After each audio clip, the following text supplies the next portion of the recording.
night. So I'm going to read Book 2, Chapter 4, on the birth of the Vasus. Excuse me.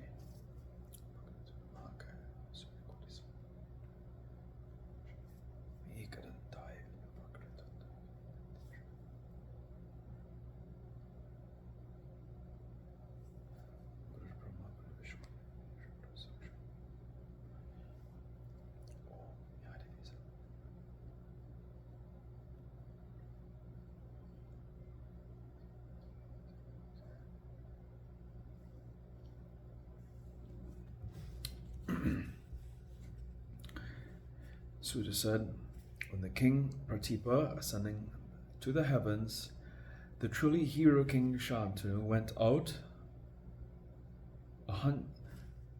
out hunting tigers and other forest animals. Once, while he was roaming in a wild wilderness on the banks of the Ganges, he saw a fawn-eyed, well-decorated, beautiful woman.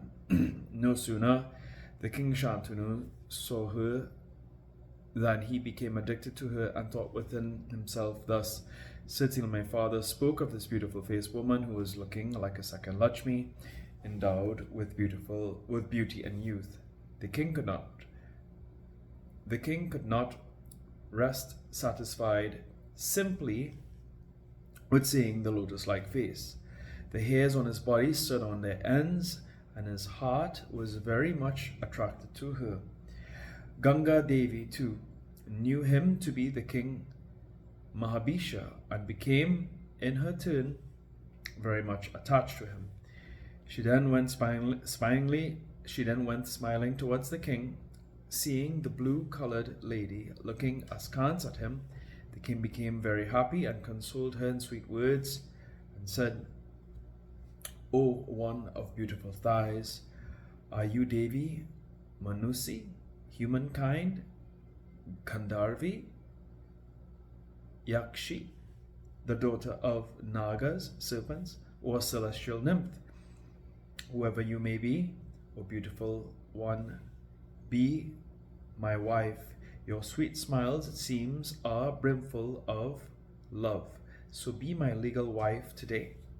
Suta said the King Shantanu could not recognize the lady to be Ganga, but Ganga knew that he is the King Mahabisha and is born of Shantanu.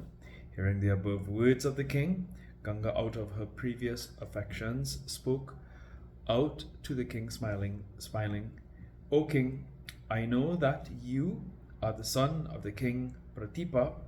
Behold, though it is inevitable that a woman will get their husbands, yet who is that beautiful lady that does not husband according to her liking and qualifications? But I can take you as my husband if you make a certain promise to me. Hear my resolve. Afterwards I will marry you. O king, whatever I will do, be it good or bad, auspicious or inauspicious, you must not hinder or interrupt me, nor ever say that is not to your liking and satisfaction. Whenever you will break this, my resolve, I will instantly quit you and go to another place wherever I like. The King Shantanu then said, well, that will be, and promise to the above effect. Then Ganga Devi recollected within herself Vasu's words and thought of the attachment of the King Mahabisha and accepted Shantanu as her husband. Thus married to the King Shantanu, the beautiful Ganga in human form went to his abode. The king, on having got possession of her, began to enjoy in pleasant gardens. The lady too appreciated his mental feelings and began to serve him to his satisfaction. Thus many years elapsed in lovely enjoyments and intercourses between the couple, who looked like Indra and his peer Sachi, and they did not feel at all how the time passed. The lady, endowed with all qualities, and the clever king, well versed in the art of loving, began to enjoy incessantly like Lakshmi and Narayana. in their divine palace. Thus many years passed, when the lovely-eyed lady became pregnant of the king Shantanu's sperm, and in due time gave birth to a son who was a Vasu. No sooner the son was born than Ganga Devi threw it in the waters of the Ganges. Thus the second, third, fourth, fifth, sixth, and seventh sons were thrown successively on the waters. Then the king became very anxious and thought within himself, "What am I to do now? How my family be preserved? This, my wife, incarnate of sin, has killed my 7 sons. If I now desist her, she will instantly leave me and go away. Now this is the 8th pregnancy as desired by me. Now, if I do not interrupt her, she will certainly throw my son in the Ganges, whether a son will be born again or not is doubtful, and even if that be born, it is doubtful whether she will preserve that child. Now what am I to do in this doubtful point? However, I will try my best to continue the thread of my family line." Now in due time, the Vasu who, having been influenced by his wife, had stolen Vashishta's cow Nandini, became born as the 8th son of Ganga Devi. The king Shantanu, seeing this son, fell onto Ganga's feet and said, "O thin-bodied woman, I pray to you to give my life today. Better nourish this my one son. O beautiful one, you killed in succession my 7 exceedingly beautiful sons.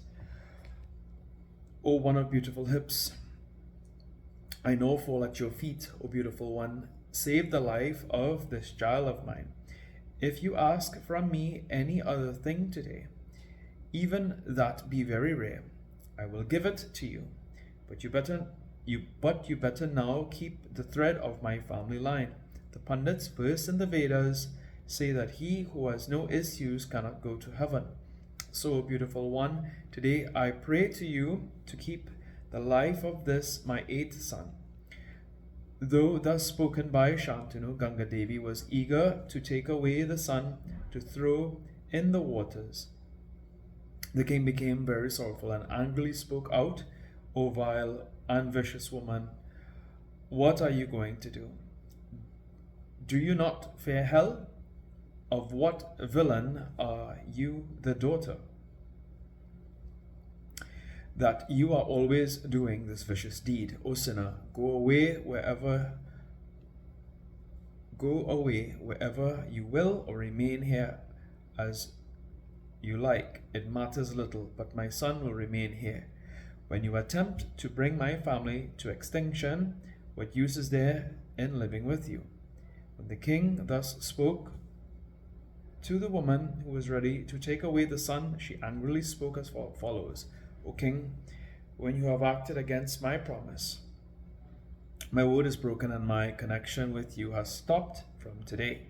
Therefore, I will take this son to the forest, where I will nourish him. I am Ganga. To fulfill God's work, I have come here." The high-souled Vashishta cursed before the 8 Vasus, better be born as men, then became very anxious, and seeing me, then they prayed, "O sinless one, that you be mother of us all. O best of kings." I granted them what they desired, and then, for the purpose of serving God's end, I became your wife. Know this, my history. The 7 Vasus already were born and were freed. Now, this is the last Vasu, and he will remain here for some time as your son. O Shantanu, now take this son offered by Ganga.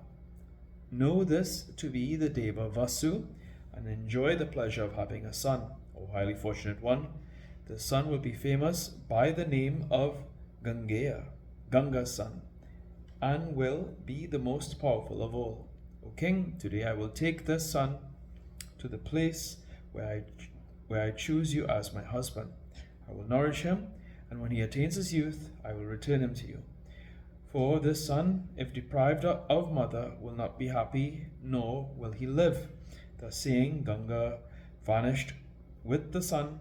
The king Shantanu became very sorrowful and passed away his time in his palace. The king thought always of the separation from his wife and son, and thus painfully governed his kingdom. Thus some time passed on, when once on an occasion the king Shantanu went out hunting and killed with arrows buffaloes, boar, and other wild animals, and came to the banks of the Ganges. He thought with great wonder that a boy was playing with a great bow and was shooting arrows after arrows.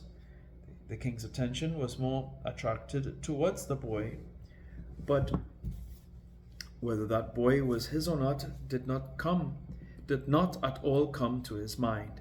Looking at his extraordinary feats, his agility in shooting arrows with ease and quickness, his learning that can have no equal, and his beautiful form, as if of Cupid, he became greatly surprised and asked him, O sinless one, whose son are you?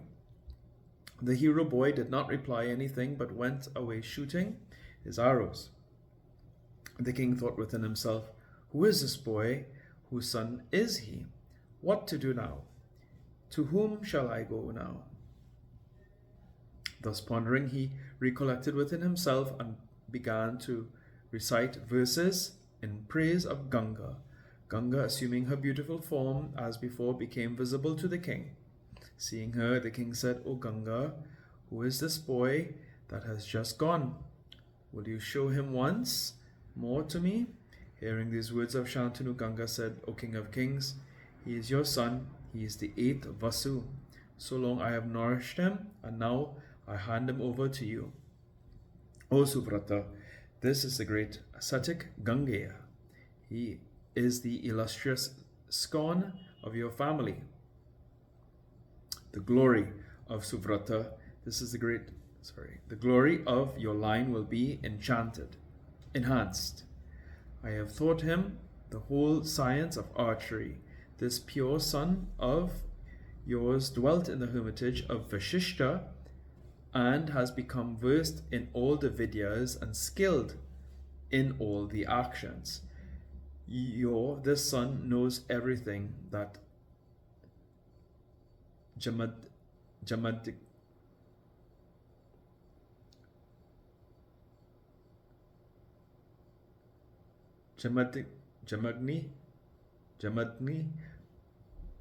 Parasram knew. So, O king of kings, take now your son and be happy. Thus saying, Ganga gave him his son and vanished.